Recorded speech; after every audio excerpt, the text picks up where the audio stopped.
Ma fille souffre de TOC, donc de troubles obsessionnels compulsifs depuis plus de 10 ans. Rien ne l'aide. Y a-t-il un espoir de guérison avec cette stimulation profonde? On répondra à cette question après. Il faut savoir que depuis plus de 10 ans, cette stimulation est également donc une source d'espoir pour traiter cette pathologie qui affecte entre 2 et 3% de la population française, donc c'est TOC. Pour en parler, je vais rejoindre Audrey Gonnet qui a bénéficié d'une opération de ce type en 2017 pour traiter cette affection. Bonsoir Audrey. Bonsoir. Merci beaucoup d'être avec nous. Vous avez publié ce livre. Je vais y arriver. Maman, ma chambre est mal rangée, l'enfer des TOC, c'est chez Eddy Livre. Vous souffriez de quel TOC et à quel âge c'est apparu? Alors moi, en fait, si vous voulez, je souffrais et je souffre encore donc de TOC depuis l'âge de mes 10 ans. J'ai eu tout un panel de TOC. J'ai envie de vous dire que je les ai quasi tous connus. Ouais, ça a commencé par quoi? Par quel type Ça de a TOC? commencé par des TOC dits classiques, c'est-à-dire que je rentrais, je sortais des pièces. Des répétitions, pas vraiment? Exactement, ouais. Des répétitions. Après, ça a suivi. J'ai eu beaucoup d'évitements. J'ai évité énormément de choses. J'ai connu une vraie errance thérapeutique de mes 10 ans à mes 30 ans, on va dire. À l'adolescence, c'était pas mal des TOC de contamination, c'est ça? Oui, beaucoup de TOC de contamination. Ce qui prend beaucoup de temps, du coup, parce qu'il faut nettoyer, laver pour éviter d'être contaminé, et puis ça réduit la vie sociale. Ça a réduit énormément ma vie sociale, c'est-à-dire que je n'allais plus du tout chez les gens, je n'allais plus dans certains magasins.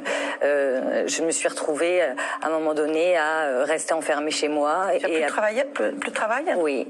À une certaine période de ma vie, je travaillais. Enfin, je pouvais plus aller au travail. Enfin, ça a été très très très compliqué. Et la vie de couple, c'est possible dans ces conditions-là ou pas? Alors j'ai eu une vie de couple. Je suis restée 10 ans avec quelqu'un. On s'est séparés. J'ai eu une deuxième vie de couple, on va dire. Mais c'est vrai que c'est très compliqué. C'est très compliqué parce que le quotidien est difficile à gérer et supporter cette souffrance. Exactement. Très envahissante. Oui, exactement. Non, c'est vraiment très dur. Je vais pas parce que effectivement la maladie affecte la personne, mais ça affecte aussi tout l'entourage. Et vous avez eu un déclic à 30 ans? Oui. Qu'est-ce que vous êtes dit un soir? En fait, à mes 30 ans, un soir, c'est un petit peu cliché, mais c'est vrai, je me suis retrouvée toute seule, un soir d'hiver, dans mon lit, à me dire, bon ben voilà, c'est simple, c'est soit Audrey, tu fais quelque chose, t'essayes de trouver une équipe médicale qui va t'aider, des spécialistes, parce que c'est très compliqué pour nous, patients, de trouver une équipe médicale compétente pour les TOC, ou alors, c'est simple, tu mets fin à ta vie. Donc, j'ai réussi, tant bien que mal, à trouver une équipe médicale compétente qui m'a comprise. Moi, je vis à Reims. Cette équipe médicale, elle se trouve à Paris. À la Pitié-Salpêtrière, le temple de la neurologie, on le sait. Alors, à l'époque, effectivement, donc j'ai rencontré Luc Mallet, qui était à la Pitié-Salpêtrière. Vous lui avez écrit? Je lui ai écrit une lettre. De 12 pages quand même, hein? Oui, de 12 pages. Qu'il a lu. Oui, qu'il a lu. Et donc, avec chance, il m'a reçu. Et j'ai commencé avec lui. Du coup, il vous a pas parlé d'opération tout de suite? Non. Il y a eu d'abord d'autres... Alors, il m'a pas parlé d'opération tout de suite. Par contre, moi, je lui en ai parlé immédiatement. Oui. C'est-à-dire que moi, moi, je lui ai dit que j'étais prête à aller à l'opération. J'étais tellement dans un désarroi pas possible que moi, je lui ai dit, voilà, moi, je veux aller à cette opération. Il m'a dit, non, il y a tout un schéma... protocolaire à suivre avant, on va voir déjà ce que ça donne. Donc j'ai suivi un traitement médicamenteux relativement lourd. Une thérapie comportementale et cognitive. Plus une thérapie comportementale et cognitive. Tout ça, ça a duré 5 ans.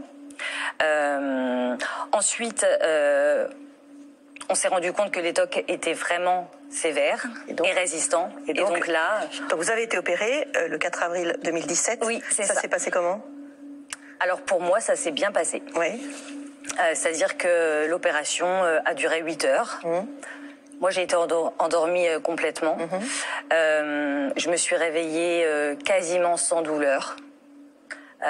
J'ai pris du paracétamol et puis voilà, et puis c'est tout. Non, honnêtement, ça s'est très bien passé. Par contre, pour les TOC, les bénéfices, c'est pas immédiat. D'accord. Il a fallu 6 mois à peu près pour que, avec les réglages, etc., ça soit bien. Exactement. Et là, une autre vie quand même. Une autre vie.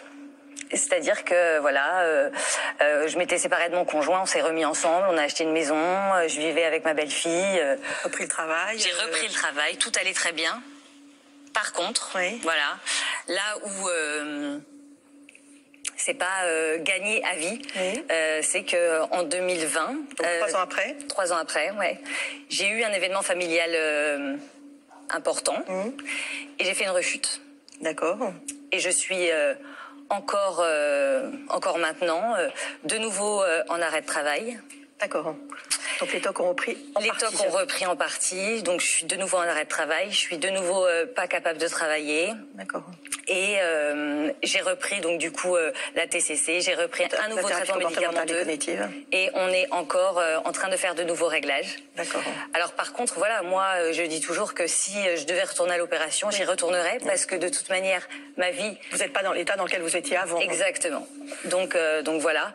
Mais c'est vrai que voilà, c'est pas gagné définitivement.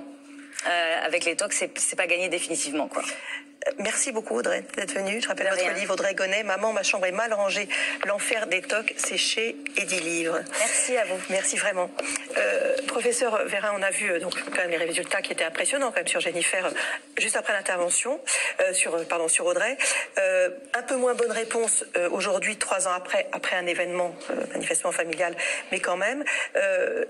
On connaît quoi de l'efficacité avec le recul de l'intervention chirurgicale dans certaines pathologies? Ça diminue. Qu'est-ce que l'on sait? Alors, donc ce sont des pathologies du réseau. En parlant en psychiatrie, les troubles obsessionnels compulsifs, c'est des pathologies du réseau, mais ce n'est pas homogène.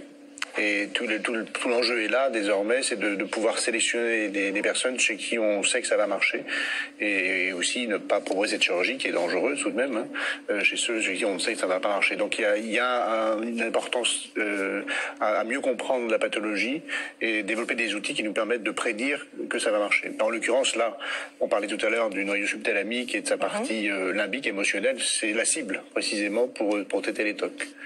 Et dans certains cas, c'est extrêmement efficace. Ça peut même faire disparaître les TOC. J'ai vu avec mon collègue Bruno Millet des résultats absolument fantastiques. Il y a eu un très beau papier en New York Journal of Medicine fait par l'équipe de Luc Mallet et puis toutes les équipes françaises qui ont participé. C'était en 2008. Et dans certains cas, on a fait disparaître les TOC. Et dans d'autres cas, ça ne marche pas. Et donc, il y a un enjeu très d'importance de comprendre cette pathologie du réseau et de développer des outils qui permettent de mieux comprendre comment ça fonctionne. Et puis, pour ce qui est de la maladie